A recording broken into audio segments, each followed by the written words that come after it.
Hey guys, this is Curtis Alexander. I'm a pharmacist. In this video, I'm going to be talking about Cymbalta. I'm going to answer the most common questions that I get from people I run into every day to people on the YouTube channel. So I just want to hop right into it. So first of all, these aren't in any particular order, but a common question I get is how should it be started? Most people, you're going to find a wide range, but generally speaking, they'll probably start you out like at 30 milligrams a day, and then after a week bump you up to a dose that is helpful and is tolerable from a side effect standpoint. Now another one, what about weight loss? What about weight gain? Well, those things happen. So there's a couple of caveats here, and I'm going to get into that in a little bit, but suffice it to say, if we're talking about adults, it's a wash. 1% can see weight gain, 1% can see weight loss in the studies. Again, some caveats, and I'll get into that when we start talking about the side effects. Okay.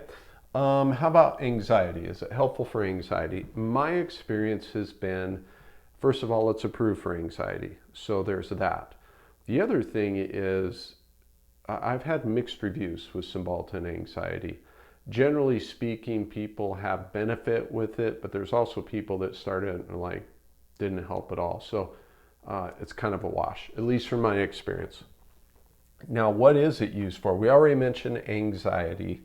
The other thing that we can see, it's used in chronic pain. It's used in neuropathic pain, which is nerve pain.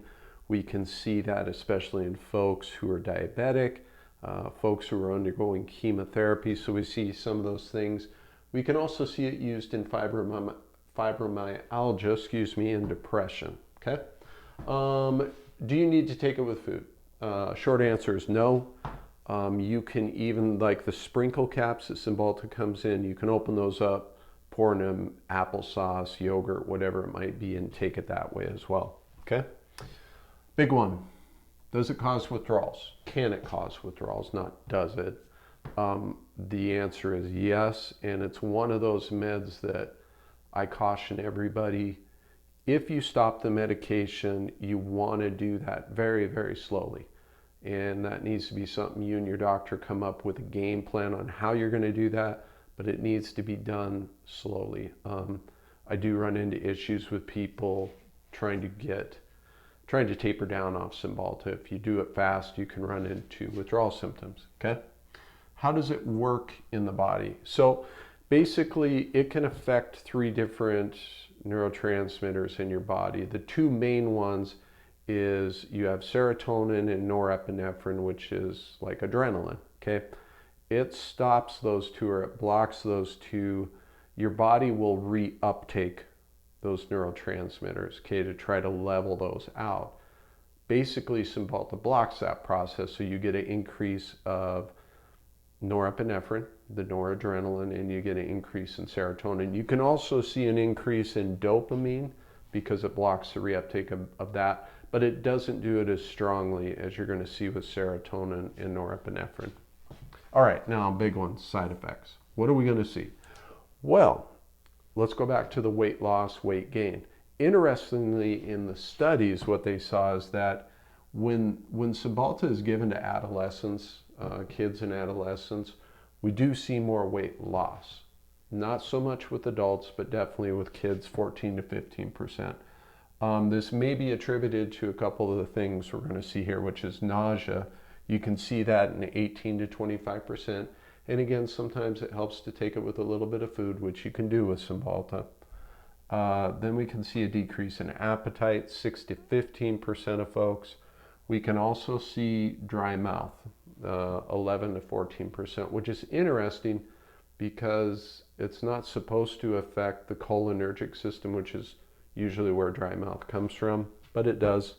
And then HAS headache, 13 to 18% of folks can state, problems with having headaches. And so as you can see, there are side effects with it, and I don't want to say they're common, but you can see from the percentages that they're up there a little bit. So Cymbalta is a medication that people start taking and they really like it or they hate it. There tends to not be a lot of middle ground with Cymbalta. Okay. Another interesting one, this is important to note. If you are a smoker, you're going to see a decrease of roughly 33% in the rate and the extent that Cymbalta is absorbed into your body. So they're probably going to end up having to bump your dose up if you're a smoker. Something to keep in mind. Okay, you want to let your doctor know. And how effective for pain? Well, it's approved for chronic pain.